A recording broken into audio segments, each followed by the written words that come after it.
মিজানের পাল্লা কায়েম হবে, কিয়ামতের ময়দান কায়েম হওয়ার পর কিয়ামতের ময়দানে আমার আপনার ভালো আমল খারাপ আমলের 4 ধরনের সাক্ষী হবে। সবাই ডাক দিয়ে বলবে, হাবিব ইশফা লানা ইলা রাব্বিক, আপনি আপনার রবের কাছে আমাদের জন্য সুপারিশ করেন। নবীজি বলবেন, ফান্তালিকু ফাআতি তাহতাল আরশ, আমি রওনা করব, আরশের নিচে যাব, ফাআকাউ লিরাব্বি সাজিদা, আরশের নিচে গিয়ে আল্লাহর দরবারে সিজদায় পড়ে যাব। সিজদায় পড়ার পর সিজদা দিয়ে থাকবো। আল্লাহ বলবেন, ইরফা রাসাক, মাথা উঠান, সাল তু'তা, আপনি যা চাইবেন তাই দেওয়া হবে। ওয়াশফা তুশাফা, আপনি সুপারিশ করেন, আপনার সুপারিশ মঞ্জুর করা হবে। হাদিসের মধ্যে আসছে, রাসূলুল্লাহ সাল্লাল্লাহু আলাইহি সাল্লাম বলেন, লিকুল্লি নাবিয়্যিন দাওয়াতুল মুস্তাজাবা, সব নবীকে আল্লাহ একটা স্পেশাল দোয়া দিয়েছে, দোয়াটা করেছে, করা মাত্রই কবুল হয়ে গিয়েছে দুনিয়াতে। ওয়া ইন্নী ইখতাবাতু দাওয়াতি শাফাআতান লি উম্মতি ইয়াউমাল কিয়ামা, আমি আমার দোয়াটা বুদ্ধি খাটায়া দুনিয়াতে করি নাই, আমার উম্মতের জন্য মুলতবি করে রেখে দিয়েছি, কিয়ামতের ময়দানে উম্মতের জন্য ওই দোয়াটা করব এবং কবুল করাই নিব। কিয়ামতের ময়দান কায়েম হওয়ার পর মিজানের পাল্লা আল্লাহ কায়েম করবেন, মিজান কায়েম করবেন, আমল নামার পাল্লা। ওয়ানাদউল মাওয়াজিনাল কিসত লিয়াউমিল কিয়ামাতি ফালা তুজলামু নাফসুন শাইআ,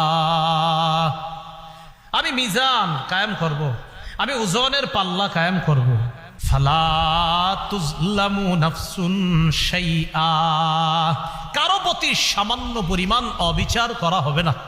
মিজানের পাল্লা কায়েম হবে, কিয়ামতের ময়দান কায়েম হওয়ার পর কিয়ামতের ময়দানে আমার আপনার ভালো আমল খারাপ আমলের 4 ধরনের সাক্ষী হবে। জোরে বলেন, কয় ধরনের? 4 সাক্ষী হয়ে যাবে, 4 জন সাক্ষী, 4 ধরনের সাক্ষী। মনে রাখেন সহজে, এই সাক্ষী থেকে কেউ বাঁচবেন না। 4 নম্বর এবং প্রধান সাক্ষী আল্লাহ। এইখানে মায়া দয়া পাইতে পারেন, কিন্তু অন্য জায়গায় যারা সাক্ষী দিবে একদম কোনো ছাড় নাই।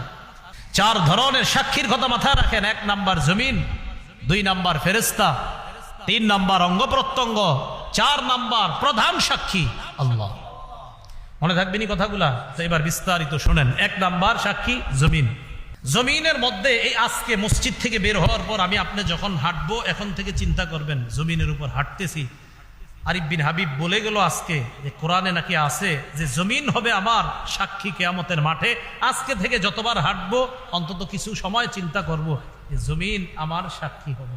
সূরা মুলকের 16 নম্বর আয়াতে আল্লাহ বলেন, আমিনতুম মান ফিস সামাই আইয়াখসিফা বিকুমুল আরদা ফাইদা হিয়া তামুর, তোমরা কি নিশ্চিত হয়ে গিয়েছো আসমান ওয়ালার পক্ষ থেকে, তোমরা কি আসমান ওয়ালার ব্যাপারে নিশ্চিত হয়ে গিয়েছো যে তিনি তোমাদেরকে জমিনে ধসিয়ে দিবে না, আর জমিন তোমাদেরকে নিয়ে থর থর করে কাঁপবে? এই অবস্থা থেকে তোমরা নিশ্চিত হয়ে গিয়েছো? জমিনে যখন হাঁটবা চিন্তা করবা, আমি আপনি চিন্তা করব যে আসমান ওয়ালা চাইলে এই জমিনের নিচে আমাকে আপনাকে ধসিয়ে দিতে পারে। তো আল্লাহ বলেন, আমিনতুম, নিশ্চিত হয়ে গেছো? মান ফিস সামাই আইয়াখসিফা বিকুমুল আরদ, এই যে তুরস্কে কয়েকদিন আগে বাড়ি সহ মাটির নিচে ধসায় দিয়েছে, আল্লাহ বলেন নিশ্চিত হয়ে গেছে, ফাইদা হিয়া তামুর, কাঁপতে থাকবে। তাহলে বলেন তো আমাদের সাক্ষীর 1 নাম্বার সাক্ষীর নাম সূরা জিলজাল, 4 নাম্বার আয়াত। ইমাম সাহেবরা মাগরিবের প্রথম রাকাতে প্রায় সময় সূরাটা পড়ে দেখবেন, ইযা যুলজিলাতিল আরদু জিলজালাহা, এই সূরার 4 নম্বর আয়াত। আল্লাহ বলেন, ইয়াউমা ইযিন তুহাদ্দিসু আখবারাহা, সেদিন জমিন তার সব সংবাদ বলে দিবে।